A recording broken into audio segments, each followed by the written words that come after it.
আসলে আমাদের ক্রিস্টালকে অ্যানালাইসিস করতে হেল্প করা। ঠিক আছে? So anyway, Bragg law is a fundamental principle used in X-ray diffraction to analyze the crystalline structure. See, crystalline structure analyse করার জন্য Bragg law ইউজ করা হয় এবং সেটা হচ্ছে X-ray diffraction এর কনসেপ্ট ইউজ করে। It releases the wavelength of electromagnetic radiation to the diffraction angle and the spacing between the planes in a crystal lattice. The law is mathematically expressed as, তোমরা এখান থেকে এটা যেহেতু note সুন্দর মতো গোছানো আছে, তোমরা এখান থেকে চাইলে আইডিয়া নিয়ে এখান থেকে তুমি পরীক্ষা লিখতে পারো। যদি আমি তোমাকে শর্ট কোশ্চেন দেই যে what is Bragg law, n lambda is equal to 2d sin theta, এটা হচ্ছে মূলত ব্র্যাগ ল, যেটা আমরা আলাদা একটা অন্য একটা ভিডিওতে ডেরাইভ করেছি অলরেডি। তোমাদের সলিড ফিজিক্স বা ফিজিক্স টু প্লে কোর্স প্লেলিস্টে তোমরা এটা পেয়ে যাবে। Bragg derived the condition of constructive interference of the X-ray scattered from a set of parallel lattice planes.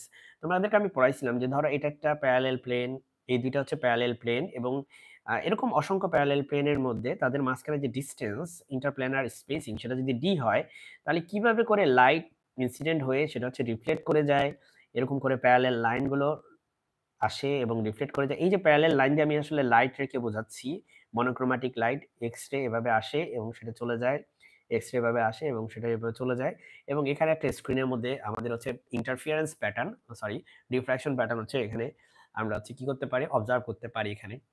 So যাই হোক, এখানে ডিফ্রাকশন ফেনোমেনন অবজার্ভ করা হয় এবং সেটা থেকে আমরা হচ্ছে আসলে ক্রিস্টালের ইন্টারপ্ল্যানার স্পেসিং সম্পর্কে আইডিয়া পাই। এবং ইন্টারপ্ল্যানার স্পেসিং সম্পর্কে আইডিয়া পাওয়া মানে হচ্ছে ক্রিস্টালের অনেকগুলো কনসেপ্ট সম্পর্কে আইডিয়া পাওয়া। সো n হচ্ছে এখানে একটা ইন্টিজার নাম্বার, আর আমরা জানি যে এটা আসলে একটা পার্ট ডিফারেন্সকে ইন্ডিকেট করে। পার্ট ডিফারেন্স 2d sin θ মানে এখানে পার্ট ডিফারেন্স। তোমরা তো প্রুফ করার সময় দেখছো যে 2d sin θ কিভাবে পার্ট ডিফারেন্স হয়। এই যে লাইট রে আসতেছে আর এই যে চলে যাচ্ছে, এই দুইটার মধ্যে দেখো এটাও কিন্তু আসতেছে, এটা চলে যাচ্ছে, কিন্তু নিচেরটা একটু বেশি রাস্তা কভার করতেছে। কতটুকু বেশি? একটা লম্ব আঁকো, এখানে একটা লম্ব আঁকো, এখানে একটা লম্ব আঁকো। এই যে এইটুকু বেশি, এখানে এইটুকু আর এইটুকু। তার মানে এটা যদি বি হয়, এটা যদি ই হয়, এটা যদি এফ হয়, তার মানে বিই প্লাস ইএফ এইটুকু বেশি তুমি রাস্তা কভার করতেছো। সো এই পার্ট ডিফারেন্স 2d sin θ সমান হবে, কারণ থিটা হচ্ছে এখানে এই যে এই অ্যাঙ্গেলটা, এই যে এই অ্যাঙ্গেলটা, এটা হচ্ছে থিটা, আর ডি হচ্ছে এই যে এই ইন্টারপ্ল্যানার স্পেসিংটা, এন্ড ল্যামডা হচ্ছে যে আলোকে তুমি আপতিত করতেছো ক্রিস্টালের উপর, সেই আলোর তরঙ্গদৈর্ঘ্য, আর এন হচ্ছে just a it's a integer, it is just a integer. আর এটাকে আমরা আবার বলে থাকি যে order of the diffraction pattern. So দেখো, আমি ল্যামডা পরিচয় দিয়েছি, ডি মানেও কি সেটা তোমরা দেখতেই পাচ্ছ। আবার আবার এখানে দেখো থিটা বলতে কি বোঝায়। Theta is the incident angle, theta is the angle between the incident x ray and the crystal planes, অথবা এটাকে ব্র্যাগ অ্যাঙ্গেলও বলা হয়। এই যে যে অ্যাঙ্গেলে হচ্ছে লাইটটা আসতেছে, এই যে প্লেনের সাথে যে অ্যাঙ্গেলে পড়তেছে সেটা হচ্ছে থিটা অ্যাঙ্গেলে পড়তেছে, দেখো, অথবা যেই অ্যাঙ্গেলে রিফ্লেক্ট করে চলে যাচ্ছে, থিটা অ্যাঙ্গেলে রিফ্লেক্ট করে যাচ্ছে প্লেন থেকে।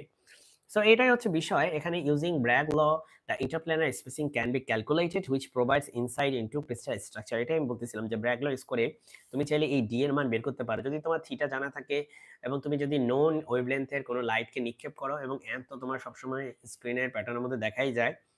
সো ইন দ্যাট কেস তুমি কিন্তু ডি বের করতে পারো, এবং ডিটা কিন্তু খুবই সিম্পলি তোমার একটা ল্যাটিসের একটা ক্রিস্টালের হচ্ছে স্ট্রাকচার নিয়ে তোমাকে অনেক ইনফরমেশন দিতে পারে। চলো আমরা নেক্সট পাশে চলে যাই। Constructive interference of the reflected beam emerging from two different planes will take place if the path length of the two rays is equal to the whole number of wavelengths. এই কথাটা মানে কি my dear students?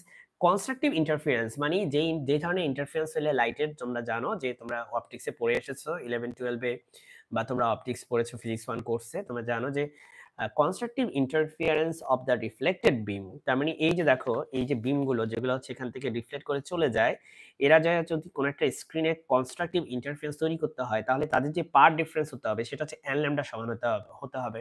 আমরা জানি constructive interference বা bright fringe পাওয়ার জন্য আমাদের লাইট এই দুইটার রে এর মধ্যে যে path difference, that is B plus EF, এটা হইতে হবে অবশ্যই n ল্যামডা সমান।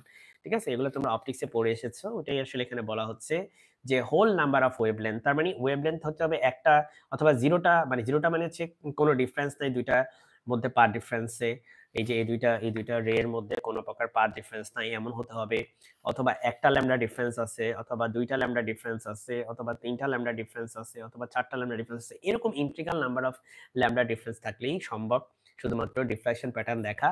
So diffraction occurs only when Bragg's law is satisfied. So as it says, next আমাদের একটা শর্ট কোয়েশ্চেন আছে